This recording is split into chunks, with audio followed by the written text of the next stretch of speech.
My name is Jack Hay, and I serve as president of Patrick Henry College. It's my privilege to welcome you today to this Newsmaker interview with Dr. Marvin Olasky.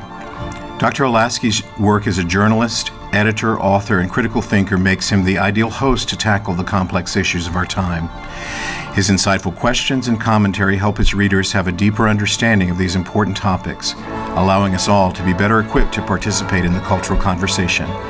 So please join me in welcoming your host, Dr. Marvin Olasky. Well, good to be back here. It's been a year, and looking forward to today's interview and then 10 more over this next week.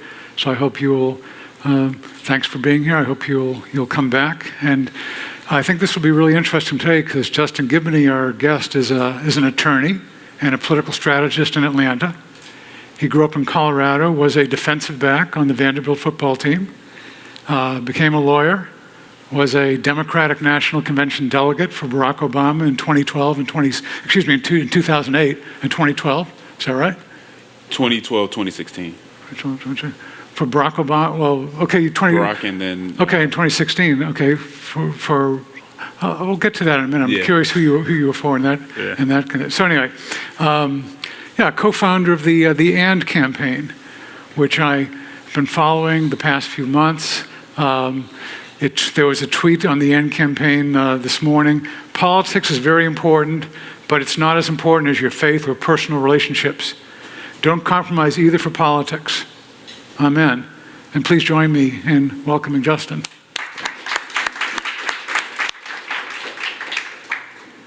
How did playing football prepare you for politics? Well, I think in a way, after I stopped playing football, I was looking for that kind of competition because I had played my whole life, and once it stopped, I was like, whoa, who am I? It's probably too much of my identity at the time. And so I think politics in a way gave me the competition back, right? That the rush from competition and kind of the whole back and forth. And so I think team play, all that stuff kind of prepared me for the political space. Okay. Once I was listening to Steve Largent, who was a good football player, receiver, a Republican congressman from Oklahoma, and at one point Newt Gingrich, when Newt was speaker, was trying to boss him around and tell him, you got to do this, you got to do that. And Largent stood up in the Republican caucus and said, hey, Newt, I've been hit by bigger people than you, so just shut up, basically was his message. So anyway, a good experience. You definitely learn how to take a hit. That's right. Justin also does a church politics podcast with Michael Ware, who was here for an interview 2 years ago. Last week's podcast, you brought out your sports tribalism theory. I want you to give that to all these people. I think it's a very valuable way of looking at stuff. Yeah. I think there's some merit to it, although it was somewhat in jest. But the idea was just basically that we bring tribalism to politics. And so what tribalism does in politics, it makes us not as much of critical thinkers. We just kind of join a group and go along with the group. It brings this mob mentality. And while that's bad in politics, because we should be thinking, we should be applying our values, not just following along, it's not so bad in sports. I think sports is actually an outlet for that type of tribalism because I think the tribalism is somewhat natural. And what sports does is say, hey, I like this team just because I like them. I'm going to brag. I may not even know the stats or any of that other stuff, but I'm going to cheer for my team and even be obnoxious about it without even being informed. I think we can afford to do that in sports. We can't afford to do that in politics. Yeah, we cheer for our team, even obnoxiously so, but we realize it's not ultimate. Exactly. Whereas politics, people often get confused and start making politics ultimate above everything, above even God. That's true. So, okay. Read one article about you where you were remembering a voice vote at one of their Democratic conventions to remove the phrase from the Democratic Party platform to remove God-given rights, leaving in rights, but removing God-given rights. Democrats just wanted rights. Tell us about that and how that discussion worked out at the convention. Yeah, so that was in 2012. We were in Charlotte, and so that was my first time being a delegate. And yeah, they were trying to take God-given out of the platform, which is really just a nod to natural law, right? It's just saying if we have inalienable rights, they have to come from somewhere, right? And so those are God-given rights. And the far left was kind of trying to take that out. So what happens is you meet in your state delegation, then you meet where all the delegations come together in like a stadium. This one was done by a voice vote. And during that voice vote, Marvin, it was very clear that the folks who wanted that out were louder than the folks who wanted it in. Now, it's somewhat symbolic, and so they actually left it in, but they really should have taken it out based on the vote. And being there, what that told me was I needed to separate myself within the party. I needed to let people know that every Democrat isn't necessarily in agreement with this very secular kind of adversarial posture towards religion. And so that was part of the impetus for the AND campaign. And that seems difficult to do in a situation where so much of the money seems to come from the hard left and people, in fact, who do not want to have God-given in there. So how do you fight that? Well, you just don't have a choice. I mean, I think you have to look at it as I have to fight it because I don't think it's right. And you hit on it, Marvin. You know, the far left or the donor class, they control the reward and punishment mechanism within politics on both sides. And so what happens is if you are punished if you don't do what they want and you're rewarded if you do that. And so what we had to do, number one, is say, first and foremost, I have to realize I have to go into politics saying there's nothing that they want that they can give me that I want or make me give up my convictions. If you can't go into politics as a Christian saying that, then you don't need to be in politics.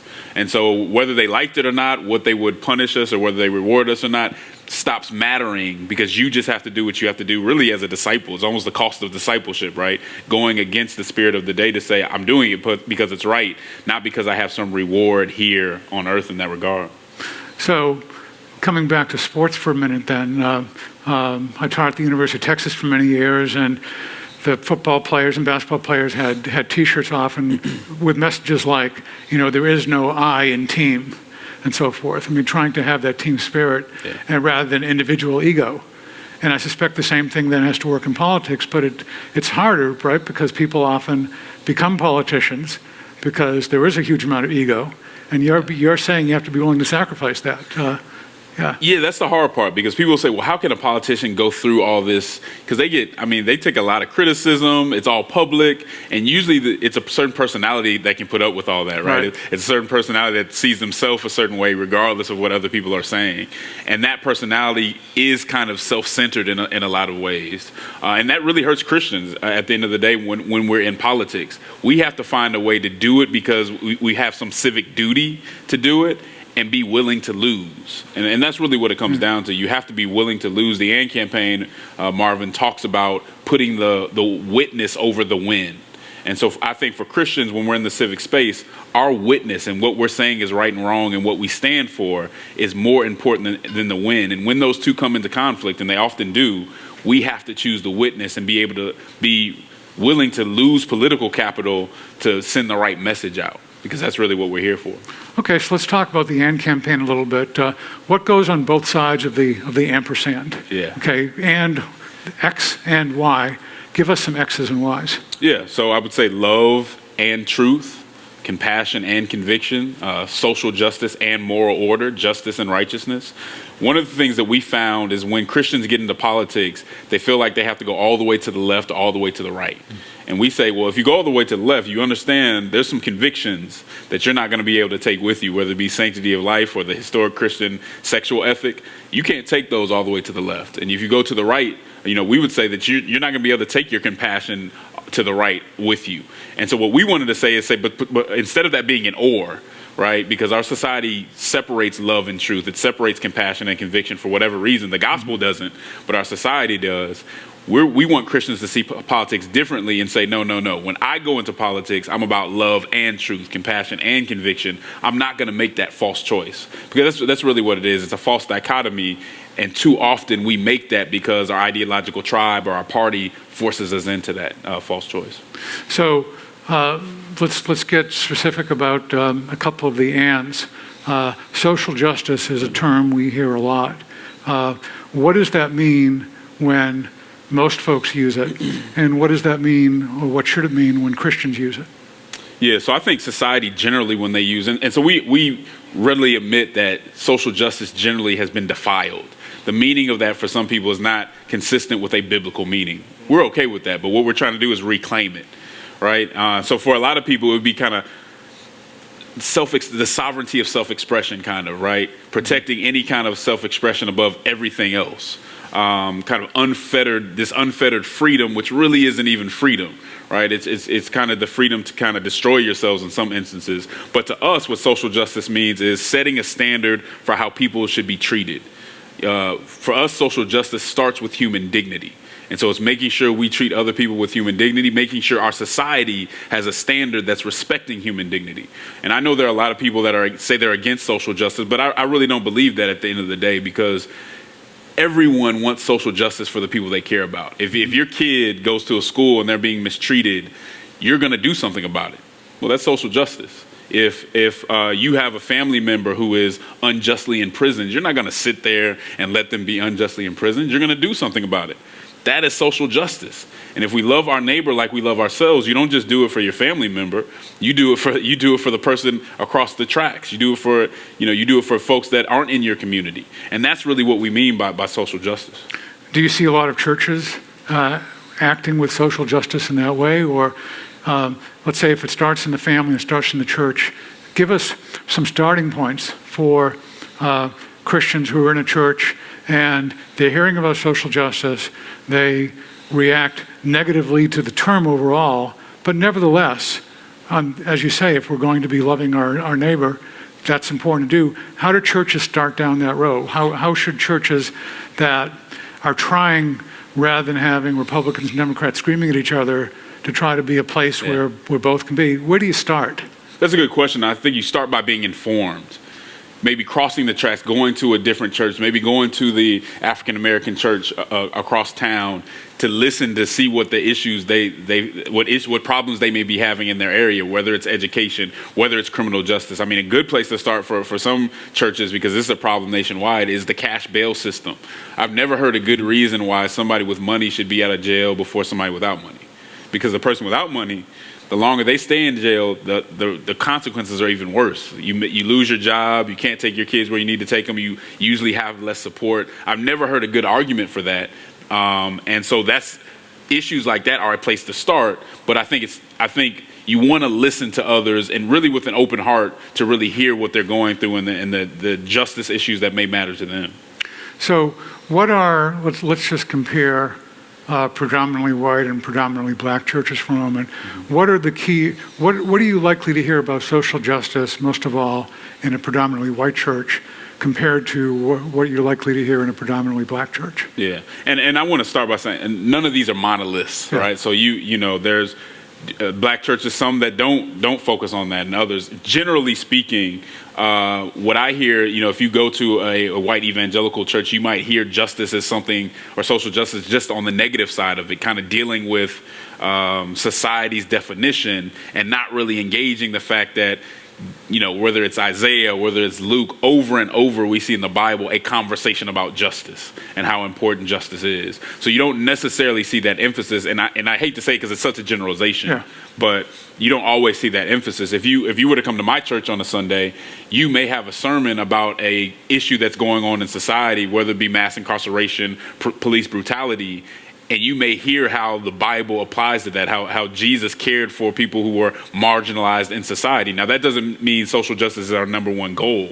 Our number one goal is to profess the gospel and to carry that out. But it is the fruit of faith. And so you might hear that sermon in my church along with a conversation about, you know, the Great Commission. So when we hear Black Lives Matter, and lots of white folks sort of say, well, are you saying that white lives don't matter, other lives don't matter? In terms of communication, when a white person hears that, what's a good response to make, a response that's going to build bonds rather than create walls? Yeah, the first thing I always say is when you enter, especially a cross-cultural conversation, you could not enter the conversation in a posture of self-defense. Okay. And that's a lot of times that's exactly what happens. You hear Black Lives Matter, and if you're in a posture of self-defense, well, what does that mean? I don't matter? You know, you start going back and forth. But if you're in a posture of self-examination, which is what humility, the Bible asks of humility for us, then you may ask a question, well, what do you mean by that? Why do you feel that way? It's interesting how, when people that we sympathize with have rhetoric, because really it's rhetoric, right? It's trying to get a certain emotion out of you. We understand the rhetoric and we don't take it negatively automatically.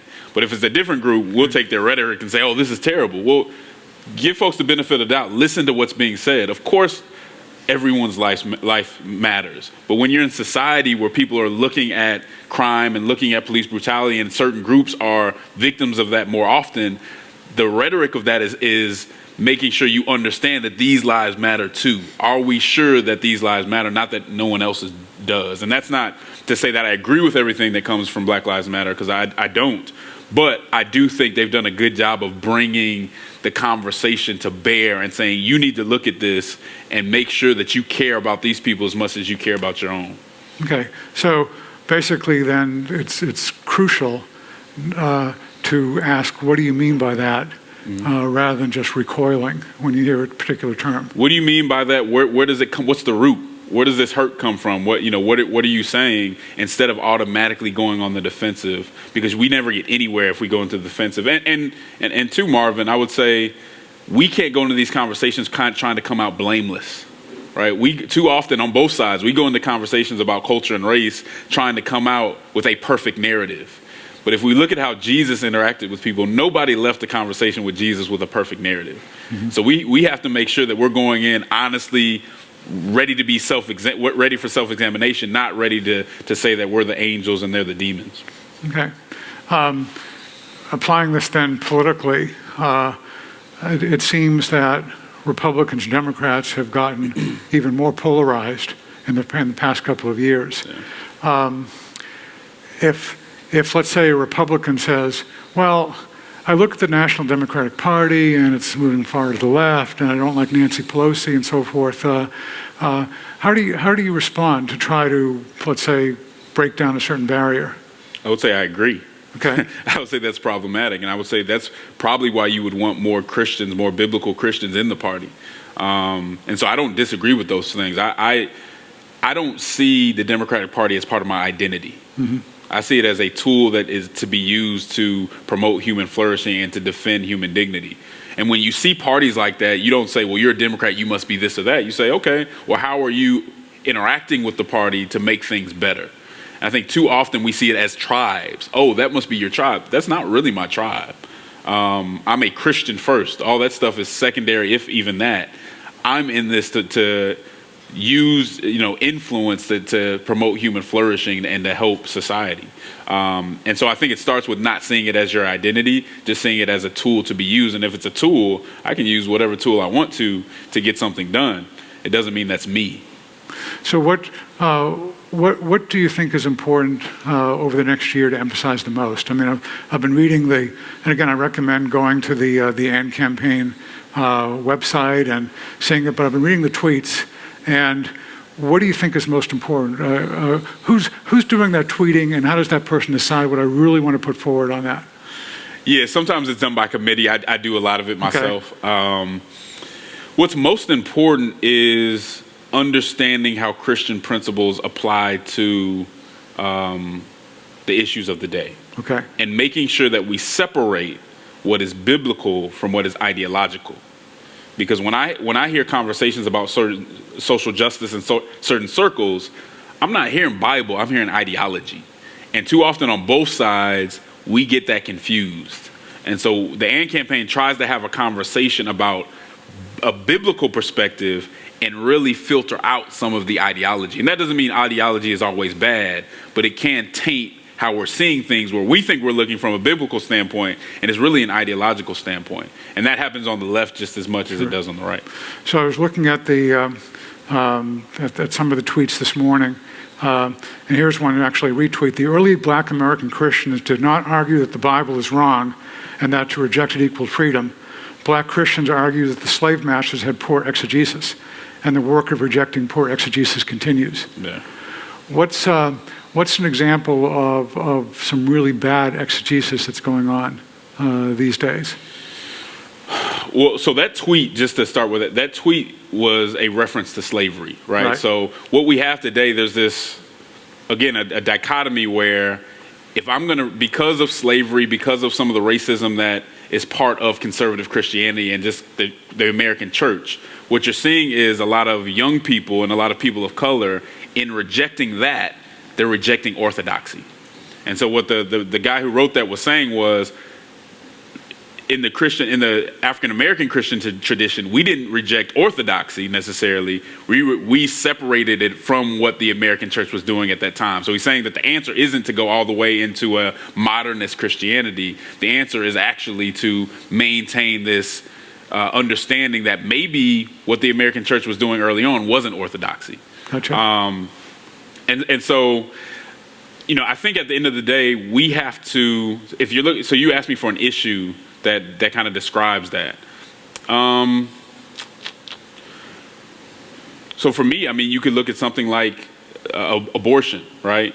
Just because I disagree with what some political conservatives say, I'm not going to reject that particular issue, right? Because that issue is a human dignity issue. It's not owned by anybody, right? The right shouldn't own that issue. It's an issue that we can all talk about, and I may talk about it differently. And me talking about it differently and being a different messenger might be helpful to that conversation. But I think we have to realize that rejecting racism and bigotry should not equal rejecting orthodoxy, because those aren't the same at all. So I've had African Americans tell me, yeah, we're with you on abortion, but that seems to be so much a single issue for some of you white folks. And why don't you talk more about, talk about that, but talk about other issues too. Mm-hmm. So what do you recommend then, as far as if there are going to be several issues that people are going to put forward, and let's say abortion is one of them, what else should be what else should we be majoring in besides abortion? Criminal justice. And okay. You see some of that, but again, that's one of those things where there's still a lot of work to be done. But if you make strides towards criminal justice, I think that's fair. I think articulating, if you're going to have a different economic ideology or philosophy, articulating how that doesn't leave out the poor, how doing a better articulation of how that includes the poor and the working class, those economic issues are very important. So I think those are two places to start, with criminal justice and economic issues that are not leaving the poor to be, we'll figure that out, or it'll kind of trickle down to them. No, how can they be centered within this conversation so that we know that we care and we're not just leaving them to the end as an afterthought, right? Yeah. Now, I was giving a talk at a church 2 days ago, and asking for questions from the audience, and one woman stood up and very eloquently spoke about how she had an abortion a number of years previously, and she felt she had no choice at that point because of the economics, because of this, and so forth. And she was saying, we need to have more governmental economic aid for single moms, for others. Now, a lot of conservatives look at that and sort of say, well, yeah, we want to be very pro-life, but we see other problems occurring if we further extend the welfare system. So how do you have an and there? How do you have, both pro-life and also making sure that a woman is not going to feel economically driven to do certain things without expanding a system that's often, a welfare system that has often been destructive to families? Yeah. So how do you do an and in that type of situation? And I don't think the only way is to expand is to expand government and all that stuff. So what would you have said? I tried to. We talked back and forth. What would you have said to that particular woman in that situation? What would I have said to her? Yeah. I would have just told her I loved her, and that I'm sorry that she felt she had to make that choice, and that I think God has something different in store. And that hopefully she wouldn't have to make that choice again. But I don't have any condemnation for you. Right. I love you. God loves you, and that's where I would start and maybe end that conversation at that moment. As far as what can be done, where do you find the and in that conversation? Well, you have to look at all of it. And so I think we have to enter those conversations with love and compassion. And I think that's what's missing sometimes from the right, is that I love you, I care for you, I'm sorry you had to make that decision. Now we can talk about how culture plays into the conversation, but you have to really show that love. You can't come in with the harshness of almost judgment and how could you do that? Because what we have to understand as Christians, if we're truly following what the gospel says, is you or I would be in that position but for grace. Right. You and I would have the same understanding as she has, or misconceptions as she has, but for grace. So to come into that conversation very harshly is a huge mistake, and nobody's going to listen to you if they don't think that you care. And so I would prefer to see those things handled more so by mediating institutions like the church and other folks. When we don't do that, right, or if we're unable to do that, then you make a stronger argument for government programs, right?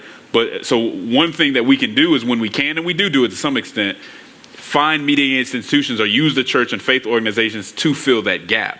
When that gap is not filled, whether it be, creating a culture where folks don't think that's the best option and they begin to understand that through education or whatever, I think mediating institutions would be my preference. When that's not available, then the conversation kind of changes a little Gotcha. Okay. I was looking at YouTube on a talk you gave at Georgetown where you mentioned that black leaders used to fight against conservatives on segregation and against the secular left on the sanctity of life and on marriage. And that's really no longer the case.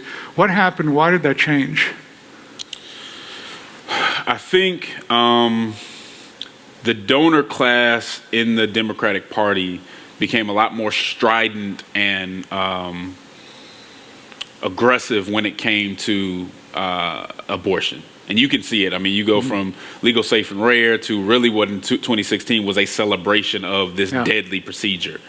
When they began to take that left, again, because they control the reward and punishment mechanism, I think some of the leadership class in our community kind of went along with it and didn't see it as big of an issue. Whereas you had folks like Fannie Lou Hamer, who was ardently against abortion, right? She's somebody who spoke out very clearly about that and against segregation and there was no doubt that she was against both and didn't see it as any type of conflict. But as you go down, as you go through history, you see now people who want to run for office who used to take that same position are saying, well, they're easing up on that position a little bit. And it's a long conversation, but through history, probably from late 70s, early 80s on, you begin to see that conversation changing and people taking a stance that's not as harsh, or not harsh, but stances that's not as clear, maybe is a better way to put it. Yeah. So the impact of the donor class. Yeah. How do you fight back against that? Because, journalists are always told follow the money. There's a certain cynicism that sets in. Yeah, this is what the donor class is going to do. They're going to demand this. What do you see as happening, or do we have hopes of over the next 10 years or so, with the donor class so dominant and so pushing to the left? How do you think people are going to fight that, or are you optimistic or pessimistic about what could happen to the Democratic Party? Yeah, I mean, I think it goes for both sides. I think you do what needs to be done on the right too, which is because the donor class there also has its desires. Yeah, right. You speak truth to power, and you count the cost, and you worry about the consequences later. You do, as Christians, we are called to speak the truth. We are called to protect people. We are called to look for the marginalized and look to their interests as well. And when people with power don't want to do that, you simply have to oppose them. And I don't want to get into this dichotomy as if everyone with power, everyone with money is bad. That's not what I'm saying. But in certain instances, when there is a conflict there, you have to make sure that you don't run away from it and tuck your tail. You have to have a conversation. So can I say today it's going to be an easy conversation to have? Absolutely not. But one thing that I learned from reading about Fannie Lou Hamer and folks like that is you don't do it because it's easy. You do it because God told you to do it. So when we were talking earlier, you mentioned that in college and several years afterwards, you drifted away from what you had been taught and what you believed. Yeah. And then at a certain point, you came back. Could you be specific about what triggered that comeback for you? I think just life. I think when the theories and philosophies of the world failed me, when kind of chasing my own self-interest and chasing my own desires failed me, I came to the point where I had to reach back to what I knew and what I had been taught early on, and just get back into the Word and start seeing things for myself. And it just took the world to fail me, really. It took for me to get to a low place to say, I have to do this differently. And I certainly don't want my children raised in a situation where I haven't provided them with a strong foundation. In order to do that, I have to stand on the Word. So one fellow I knew who had also drifted away, and occasionally he would talk to his mom, and she would ask how things are going, and he would honestly say things are going terribly, and then she would say, "Oh, that's great."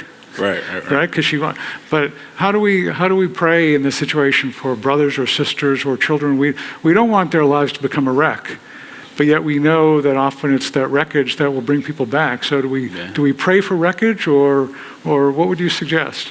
Yeah, I think God takes care of all of that. I think we just pray. And I should point out, it wasn't just me. I mean, God had to speak into my life to get it right, and it's on Him. And I'm appreciative of the grace that He's shown me, and the ability to have this conversation with you and not be in a place where I was before. But I think it is just prayer. It's prayer and conversation, staying on them. And that's what my mother did. I mean, my mother stayed on her knees during that time. It was a time where I was having professional success and things of that nature, so it would look like everything's okay, but it wasn't. And God works on bringing people back. He has His ways of doing that. And so I think it's prayer and staying in contact, letting them know you love them. What you don't do, I think, is just completely reject them, though, right? We don't get very harsh and say, well, if you're not going to follow what I want, I'm done. We have to show them love throughout that process. And I think that's what was helpful to me as well. Okay.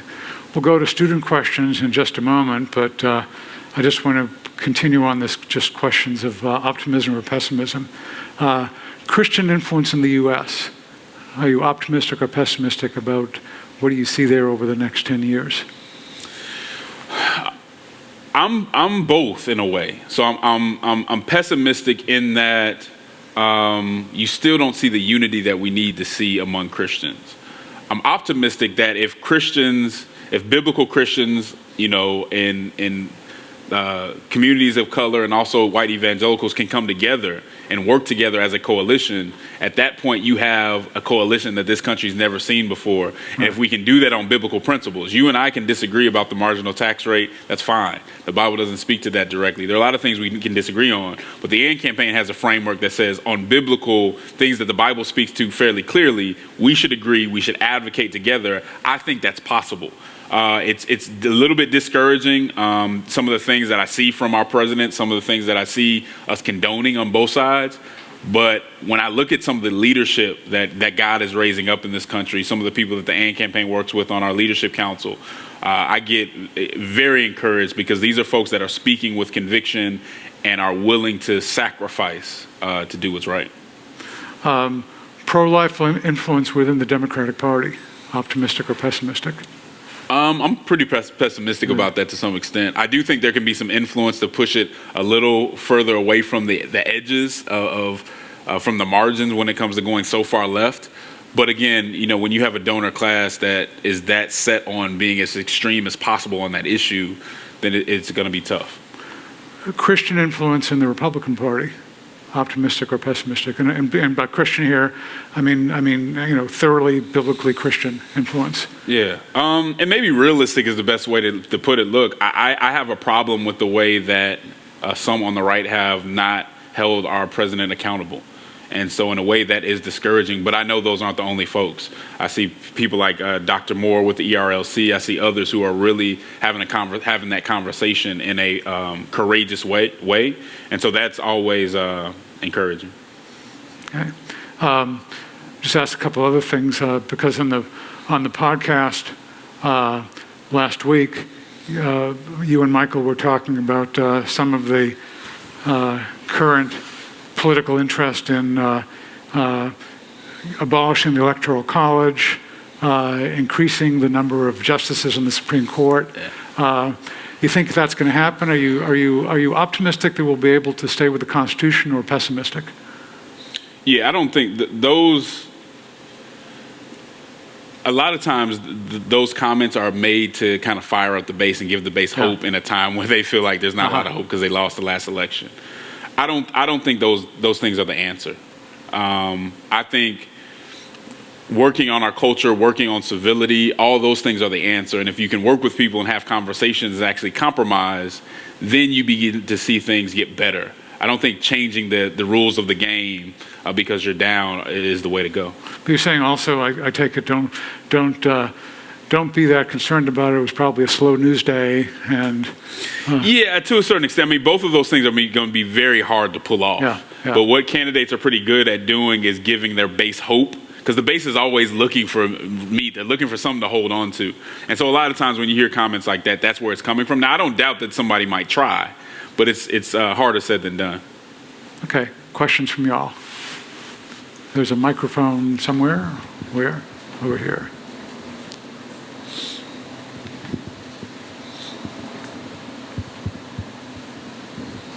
Back over there. Hi, thank you for coming. I really appreciate it. My first question was just about what your thoughts on biblical reform in the justice system, what that looks like, with specific regard to the death sentence. What do we think of that as Christians, and is there anything practically that we can do? Because it seems like such a distant, a distant world. So. Yeah, my main problem with the death penalty is there's been too many people that have been found innocent or were wrongly convicted. And I think as Christians, we should know if we read the Bible, that the Bible is full of unjust imprisonment, it's full of unjust prosecutions. That should be something we're very serious about, because at the end of the day, you're taking people from their families, you're taking their life. And we want to make sure that that is never done in an unjust way. And there's a reason that our criminal justice system leans towards the innocence of an individual rather than the guilt. So we have to be we have to be conscious of that, because that's a big deal. The other thing when it comes to criminal justice, I would say, is taking money out of the picture as much as we can. People shouldn't suffer more or be in jail longer because they are poor. And if someone can offer a good explanation as to why they should, then I'm willing to listen to it. But you see over and over again, people have committed these international crimes, crazy crimes. They are walking the streets, and someone, steals something from a store or something. And not that they should have done that, but should they be in jail longer than someone that committed a crime that was a lot more? I mean, even white collar crimes where you have these millions of dollars involved, you can walk the streets, and someone who not even a 34th of that amount of money is still in jail, not with their family, not able to go to work, not able to be a productive citizen. That's problematic. Yeah.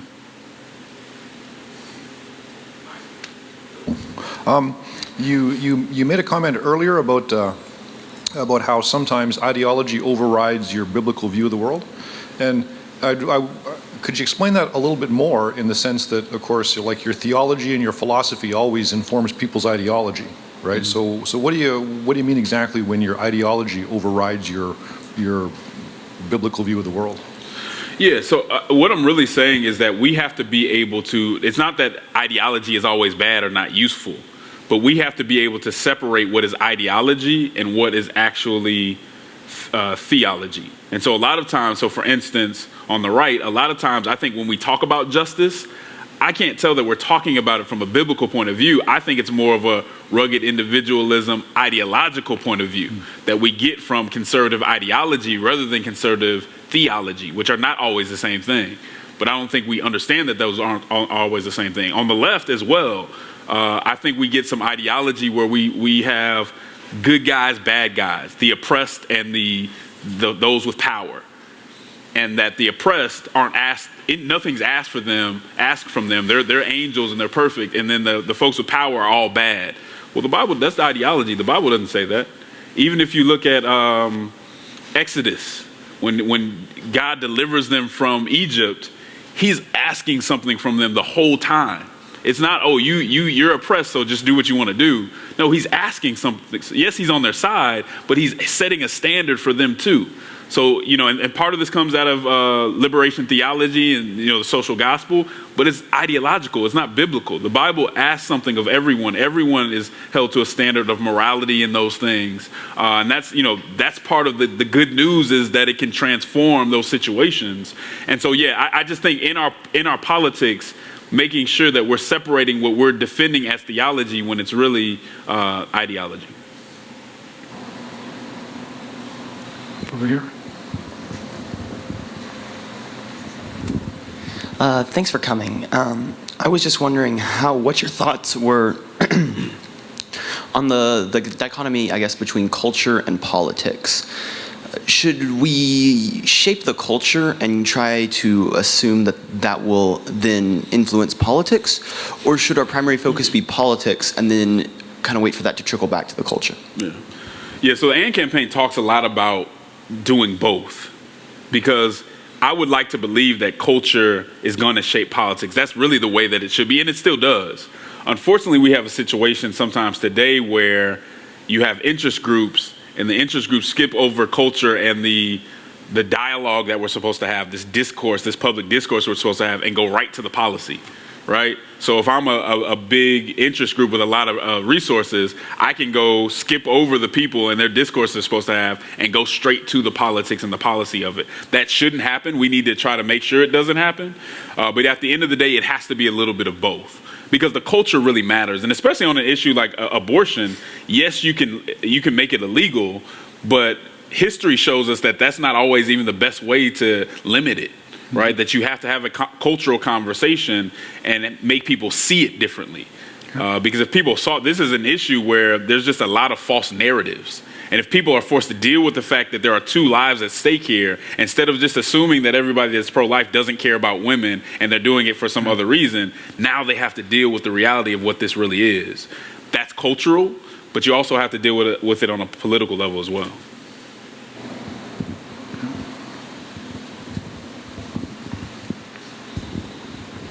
Hi, I just wanted to say I appreciate you coming, and thank you for what you're doing. I just had a question about what your thoughts were on affirmative action, specifically in schools, with the whole Harvard lawsuit recently and whatnot, so, yeah. Yeah, so I'm actually a beneficiary of affirmative action. In a lot of different ways. So my story is this: when I was young, my father was alcoholic, and I was behind in school a little bit, but I was summarily placed into a program which was for kids who had very serious, almost disabilities in education. And this happens to a lot of young black men or kids. They're summarily placed in here because maybe they have behavioral issues or whatever. And if I didn't have a mother who fought against that, I wouldn't be sitting here today. And so when me getting into Vanderbilt Law School had something to do with affirmative action, and I don't have a problem with admitting that. Now, if I were to be in a debate or go to court, I can hold my own with those other graduates, but it's because I got the opportunity that I otherwise wouldn't have had. Right? It wasn't that I got something that I didn't necessarily deserve or couldn't earn, but for that opportunity, and given the history of this country, I had some issues where I didn't have certain opportunities. Once I got those opportunities, I would think that I caught up in a lot of ways, but without them, without affirmative action programs that try to level the playing field, I probably wouldn't be here today. So I am in support. Obviously you got to get into the details and what that looks like. That doesn't mean it's right in every situation, but I don't have a problem saying that I've benefited from those programs.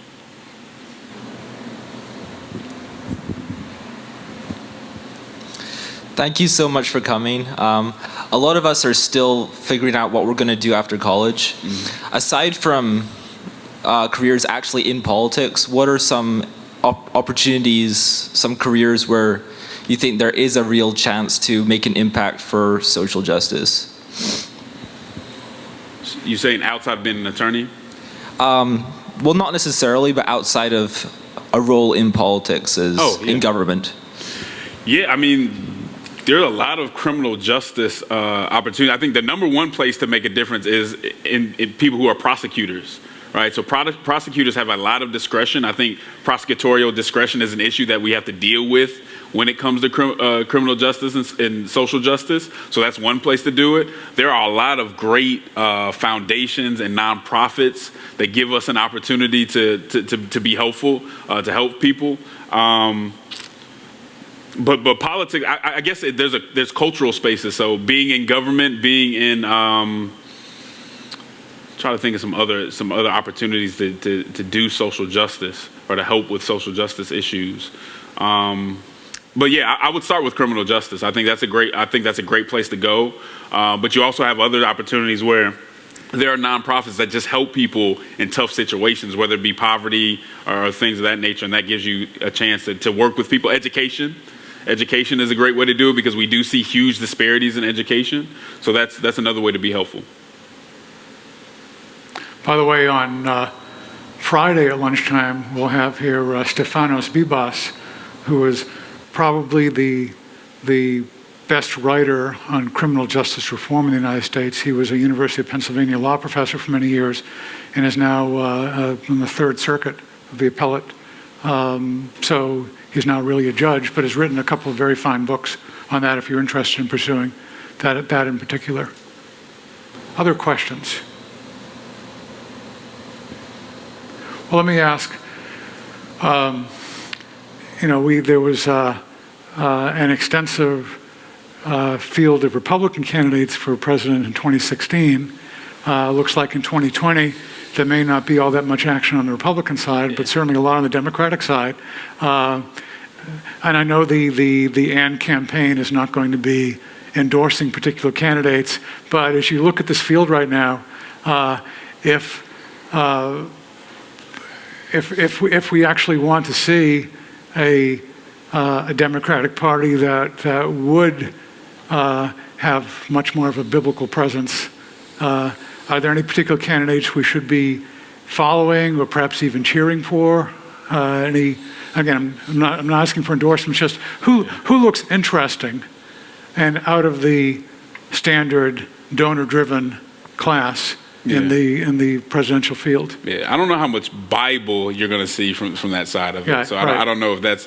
I don't want to set up the expectation that you're going to get a whole lot of substance there. You may hear the language of it, but I'm looking for candidates who are talking about policy, because I was really disappointed in the beginning of this primary. A lot of folks were just jumping to the furthest left issue, and they were Twitter issues, right? It wasn't even deep policy. It was just like, yeah, I'll support that. I'll support this or that. Whatever a Twitter group, a strong Twitter constituency said, they were kind of jumping on that. That was disappointed. But there are a few candidates who are looking at policy very seriously. I think Elizabeth Warren has started looking at policy very seriously, and so we appreciate that. You mentioned that on the podcast, the Church Politics podcast. She's doing a good job. The mayor of South Bend, Pete Buttigieg, is talking about policy in a way that makes sense and that shows that he's really thinking about it and not just jumping on issues because somebody said something about it.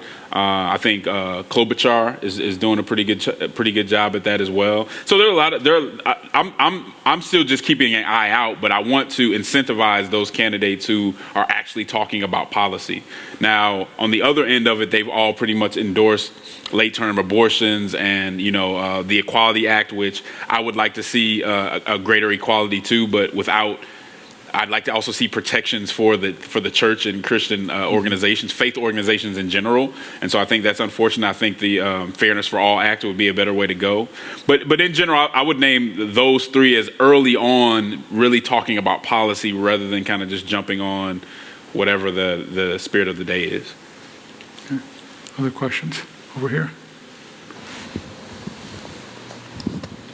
Hi, thanks so much for coming out.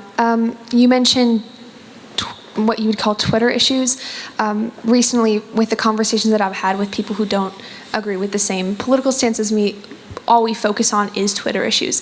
My question is, what are some ways to change that conversation to start talking about policy instead of just the Twitter issues?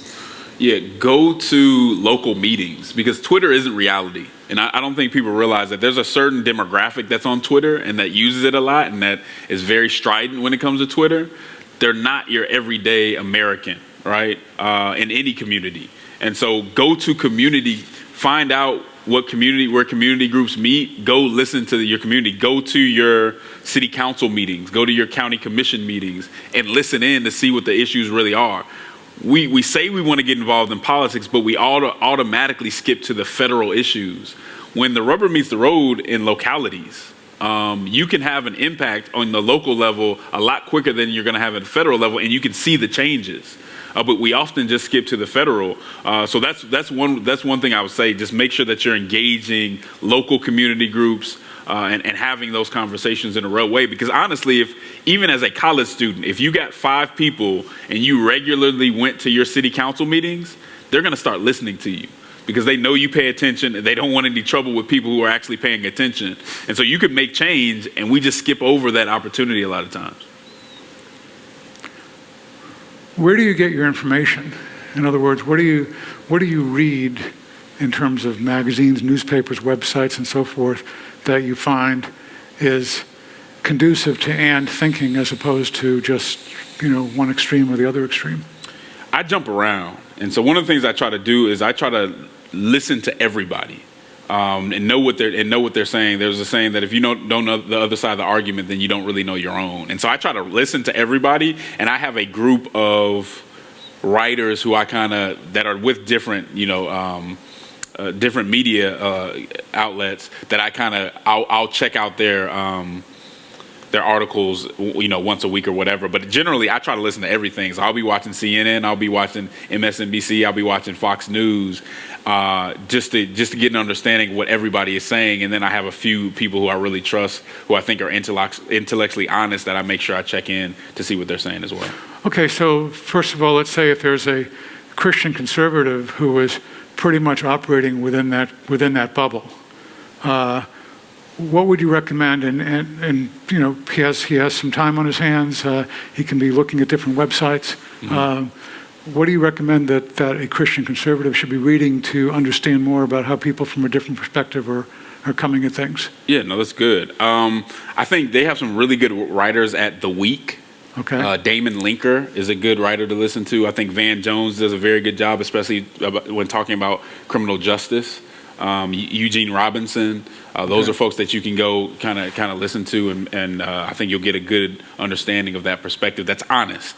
Because so much of what we get is so spun, and that's not to say they don't have any spin, but these are guys that are trying to be objective. You can tell they're trying to get at it and not just go along with the mob. Okay, and if there's someone who's on the left and has just been watching MSNBC, what would you recommend that person read to get some other perspectives? Yeah, and again, it's mostly writers, not necessarily publications, but Ross Douthat, I think he does a very, very good job of being intellectually honest. If he gets something wrong, he says he gets it wrong. If you're reading people who never admit they got anything wrong, there's probably a problem there. I think he does a good job. Arthur Brooks does a very good job with those conversations, and he writes from time to time. What's the other Brooks for New York Times? David Brooks. David Brooks is another good one to read. So yeah, I think those are good places to go. A good start. Okay. Other questions? Back over there.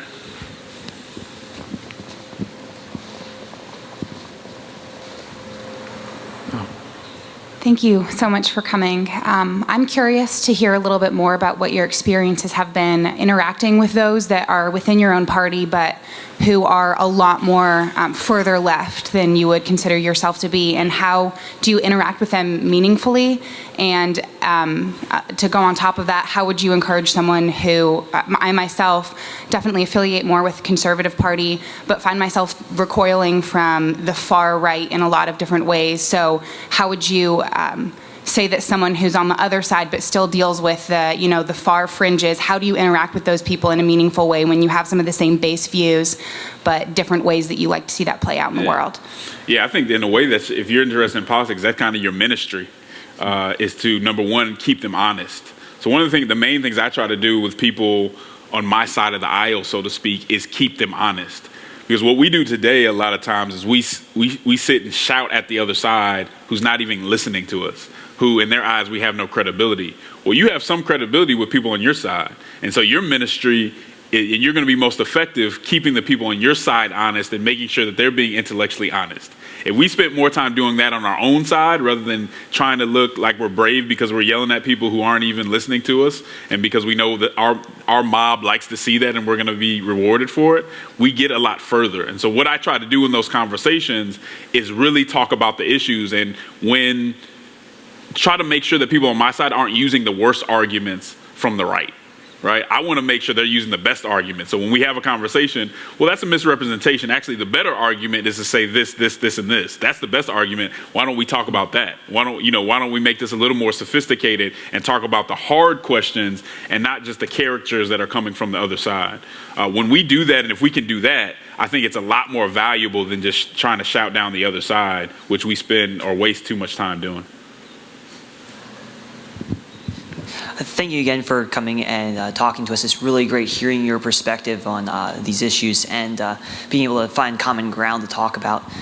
So my question is, you mentioned specifically you would like to see something like the Equality Act passed, but have the special protections involved for churches and other organizations to protect faith-based ministries and so forth.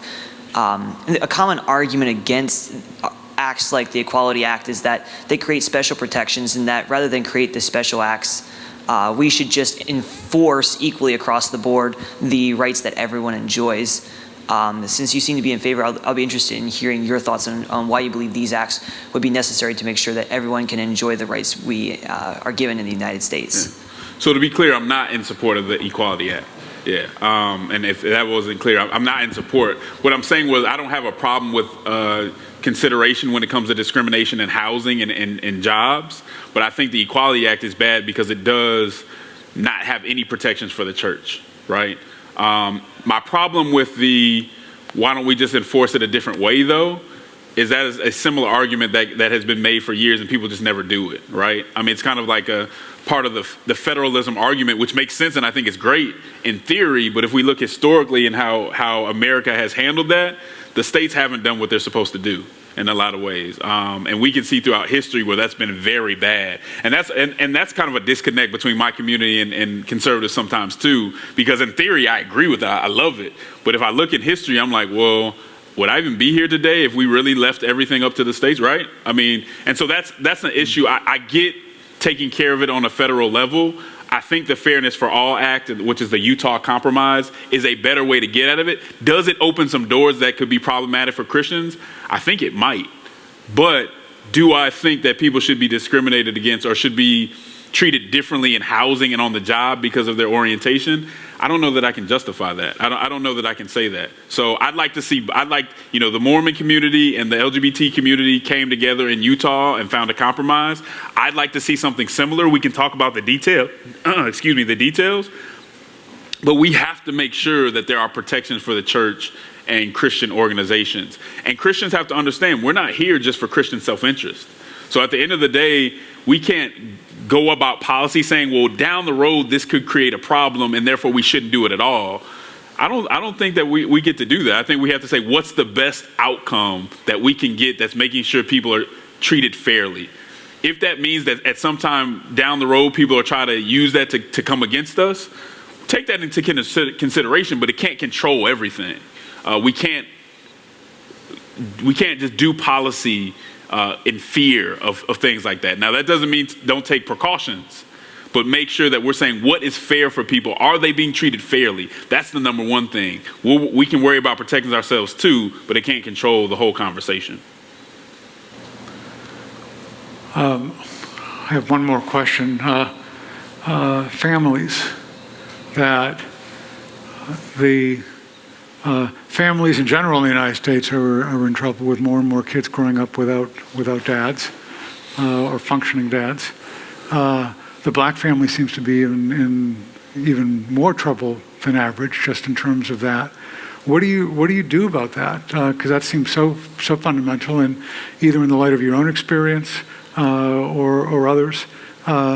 Is this something to work its way through the culture? Is there any policy aspect to this that would help Just be interested in your thoughts on that, because it just does seem so critical, and often something we can overlook as we talk about big things, as opposed to what people are actually living or not living in families.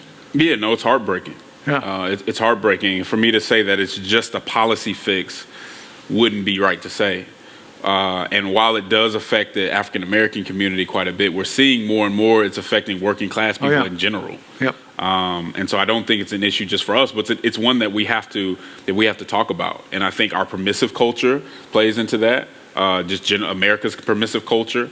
And so we have to have those conversations. And this is a really important reason why the church has to have credibility. This is why we have to talk about other issues with compassion, because once people think we don't have compassion, once we think we don't care about them, they don't care what we have to say about family, because we don't look like we care about them. And so the first thing I would say as a church, to build our credibility, show that you care about people, that you're willing to lose political capital to help them and to advocate for them, instead of it just looking like Christians want to do things where we're protecting ourselves. Yeah. Right? So once we can do that, I think we have more influence in society to say, no, this is why family is important. This is why we should, strive to stay in in that nuclear family when we can, or help people who are in broken families, because broken families will always be a reality. And then there are policy things we can do within policy, paid family leave act, things like that. Again, criminal justice. Criminal justice keeps coming up over and over again. If you care about families, you want to keep people in the family, but also, and I think this is an important message for, the more conservative side of Christianity, is throughout history, you can't ignore the not so distant history of African-American families have been broke up since we got to this country. And put in situations where holding the family together is almost impossible. For a man to stay within a family and you can't protect or provide for your children makes it extremely hard. And it doesn't justify what somebody's doing, but I think when we don't look at it through a historical context, it seems less understandable. And again, I would emphasize the grace of understanding, but for grace, anybody in this room could be in that situation. So I think that would help us approach it not as, look at them, let me blame it on the race, let me blame it on the culture, but to say, how can I make sure that I'm not playing into this, and how can I help and be a means of healing? Because too much of the time we walk into this looking for some sense of superiority, right? And that's not to say this supremacy or anything that's even malicious, but it's this idea that we get it better. Yeah. And sometimes different cultures have blind spots, so you may get something better, but there's something that you don't get better. And so instead of looking for a way to blame the other side or to blame the people who are going through it, how can I be helpful? And hoping that where I'm missing something, that they'll be helpful to me. And I think that's the best approach to that conversation. Yeah, that's good. Hey, thank you all for coming and listening today. And Justin, thank you particularly. Thanks, Marvin. Thanks for having me. I appreciate it.